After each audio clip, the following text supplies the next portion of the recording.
नमस्कार सभी को। मैं doctor Neha, female fertility specialist, Bharat homeopathy से। आज की इस वीडियो में हम बात करेंगे कि एएमएच क्या होता है।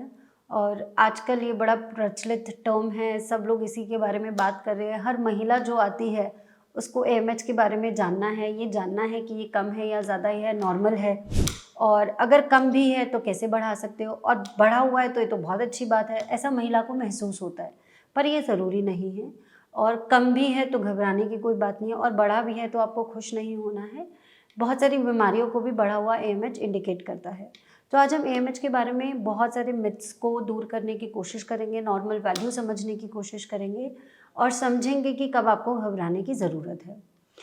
देखिए, एएमएच का पूरा टर्म अगर हम इसकी फुल फॉर्म की बात करें तो AMH is anti Mullerian hormones.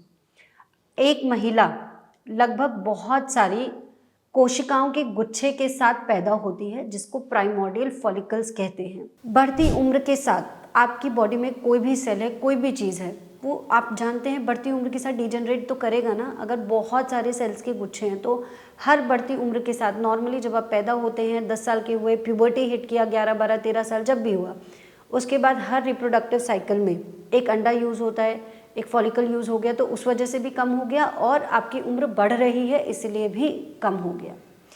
ये आपके बच्चेदानी का स्ट्रक्चर है। बच्चेदानी में ये जो हिस्सा है इसको ओवरी बोलते हैं। जैसा कि आप देख पा रहे हो, इसके अंदर ये छोटे छोटे फॉलिकल्स है। हालांकि इस ओवरी में तो ये बता रहा है कि ये एक छोटा सा फॉलिकल है, बढ़ के इतना बड़ा हुआ, तो इसके अंदर बहुत सारे छोटे छोटे फॉलिकल्स होते हैं। फॉलिकल्स की जो सबसे बाहर वाली लेयर होती है वो हार्मोन बनाती है एएमएच। तो जितने ज़्यादा फॉलिकल्स होंगे उतना ज़्यादा हार्मोन बनेगा, तो उतनी अच्छी वैल्यू होगी। तो कई बार महिलाएं कहती हैं कि हमारा एएमएच कम है, तो महिलाएं इस बात को ध्यान नहीं रखती है कि एएमएच की नॉर्मल वैल्यू आपकी एज के ऊपर डिपेंडेंट होती है।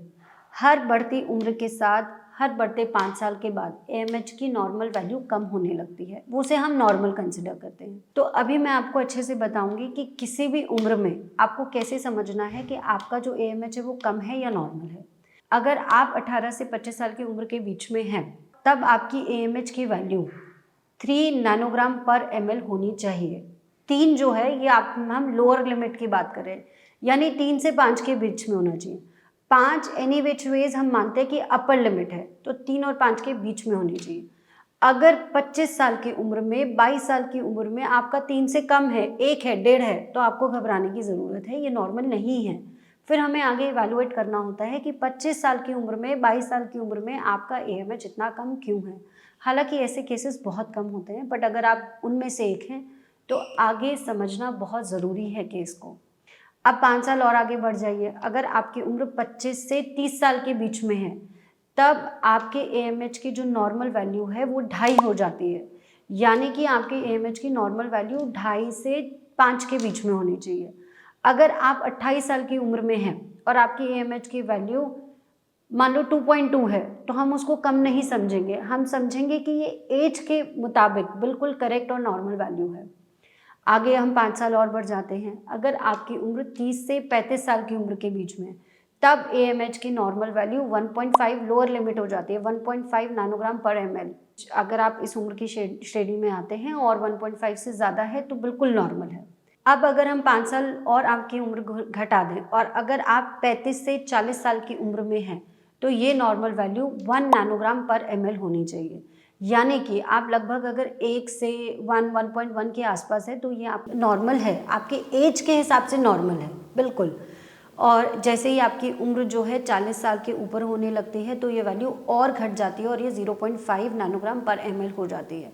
तो एएमएच की वैल्यू सबसे इंपॉर्टेंट चीज़ है, एज डिपेंडेंट है, क्योंकि बढ़ती उम्र के साथ आपकी अंडाशय में अंडों का रिजर्व कम हो रहा है। अंडों का रिजर्व ये होता है, वो ये बताता है कि आप में और कितने अंडे आपके शरीर में बचे हैं, आपकी अंडाशय में बचे हैं। तो ये समझना ज़रूरी है। अब महिलाएं क्या करती हैं कि अंडाशय में जो एग रिजर्व बता रहा है, जो एएमएच वैल्यू बता रहा है, उसको डायरेक्टली कोरिलेट कर लेते हैं अपनी कंसेप्शन से कि अगर मेरा एएमएच नॉर्मल है तो डेफिनेटली मैं नॉर्मली कंसीव कर सकती हूँ, और अगर एएमएच नॉर्मल नहीं है तो मैं कंसीव नहीं कर सकती। तो ये नोशन जो आपके दिमाग में सेट है, ये गलत है नोशन। आपको तो प्रेग्नेंट होने के लिए सिर्फ एक ही अंडा चाहिए ना, एक अंडे से एक बार में, एक महीने में एक ही अंडा निकल के बाहर आता है। तो जितना ज़्यादा आप इस बात को ऐसे समझिए कि जितना ज़्यादा एग रिज़र्व होता है, उतने चांसेस होते हैं कि आपके अंडे हेल्दी होंगे। तो आपको काम करना है इस बात पे कि आपके शरीर के अंदर अगर AMH कम भी है, लेकिन कोई और समस्या नहीं होनी चाहिए। आपको BP शुगर नहीं होना चाहिए, आप नॉर्मल वेट में हो, आपका BMI परफेक्ट होना चाहिए, बॉडी मास इंडेक्स ठीक होना चाहिए, आपकी खाने पीने की आदतें गलत नहीं होनी चाहिए, आपको स्मोकिंग और अल्कोहल की हैबिट नहीं होनी चाहिए, कोलेस्ट्रॉल की मात्रा आपके शरीर में नहीं बढ़ी होनी चाहिए। अगर आपका AMH कम भी है तो भी आप कंसीव कर सकते हो, बशर्ते आपके शरीर में और कोई दिक्कत परेशानी ना हो। आपके शरीर के बाकी ऑर्गन्स जो हैं, बच्चेदानी है, अंडाशय नली है, ये सारे ऑर्गन्स जो आपको दिख रहे हैं ये हेल्दी होने चाहिए।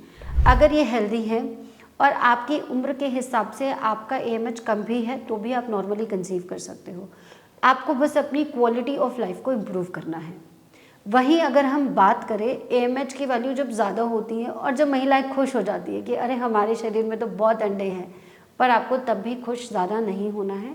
अगर आपके शरीर में 5 से ज़्यादा AMH की वैल्यू है तो वो किसी ना किसी बीमारी को रिफ्लेक्ट करता है। अधिकतर PCOS के केसेस में जो अनरिस्पॉन्सिव होते हैं, यानी बहुत सालों से बाहर से ट्रीटमेंट ले रहे हैं लेकिन PCOS में कोई सुधार नहीं आ रहा है, तब भी आपके शरीर में AMH की वैल्यू ज़्यादा हो जाती है। वो इसलिए हो जाती है क्योंकि आपके अंडे यूज़ नहीं हो रहे हैं, तो हो सकता है उस वजह से जो आपकी फॉलिकल्स की बाहर वाली लेयर है वो AMH ज़्यादा बना रही है। कई बार कुछ ओवेरियन कैंसर्स में भी AMH की वैल्यू ज़्यादा होती है। तो AMH की वैल्यू ज़्यादा होना परेशान होने वाली बात है, AMH की वैल्यू घटना, लेकिन अगर आप अंदर से पूरी तरह हेल्दी हैं, आपके ऑर्गन्स हेल्दी है, तो घबराने वाली बात नहीं है। अब आता है दूसरा बड़ा सवाल जो मेरे पेशेंट्स क्लिनिक में आके पूछते हैं कि AMH की वैल्यू तो कम है, अब इसको बढ़ाया कैसे जाए। देखिए, आपके शरीर में जो भी एग रिजर्व भगवान ने दिया है वो उतना ही रहेगा। आप नया अंडा शरीर के अंदर नहीं डाल सकते, ये संभव नहीं है। तो AMH की वैल्यू जो आप एक लैब से दूसरी लैब में टेस्ट कराते हो और आप कहते हो कि थोड़ी इम्प्रूव हो गई है, वो सिर्फ आपकी एग क्वालिटी या आपके हेल्दी लाइफस्टाइल से इम्प्रूव होती है। नए अंडे शरीर के अंदर नहीं आते हैं, जो अंडे का रिजर्व पहले से है वो उतना ही बना रहता है।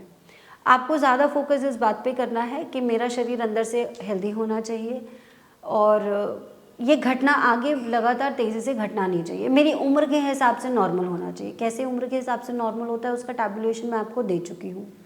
और अगर आपका AMH कम भी है तो आपको घबराने की कोई बात नहीं है। आप AMH में इम्प्रूवमेंट जिस हद तक पॉसिबल है वो होम्योपैथिक मेडिसिन से ला सकते हैं, साथ ही साथ एक अच्छे लाइफस्टाइल से ला सकते हैं। स्ट्रेस मैनेजमेंट, किसी भी प्रकार का शारीरिक और मानसिक तनाव ना लेना, अपने शरीर की बॉडी वेट को मेंटेन करके रखना, अच्छा खान पीन की आदतें रखना, साथ ही साथ जब भी हम इनफर्टिलिटी की बात करते हैं, बांझपन की शिकायत की बात करते हैं, तो आधा हिस्सा पुरुषों का भी होता है रोल। तो आपको ये भी ध्यान रखना है कि अगर आपको बांझपन की शिकायत है तो आपके मेल जो आपके पार्टनर हैं उनका स्पर्म काउंट भी हेल्दी हो, स्पर्म काउंट नॉर्मल हो, मॉर्फोलॉजी मोटिलिटी यानी कि जो स्पर्म का शेप साइज स्ट्रक्चर है वो नॉर्मल हो और उसके भागने की क्षमता यानी मोटिलिटी बहुत अच्छी हो। अगर ये सारी चीज़ें हैं तो कम AMH के साथ भी आप नॉर्मली और नेचुरली कंसीव कर सकते हैं।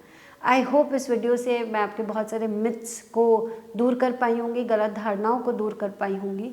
इससे ज़्यादा भी आपके मन में कोई सवाल है, आप कुछ पूछना चाहते हैं, तो आप भारत होम्योपैथी की टीम से कांटेक्ट कर सकते हैं। Thank you.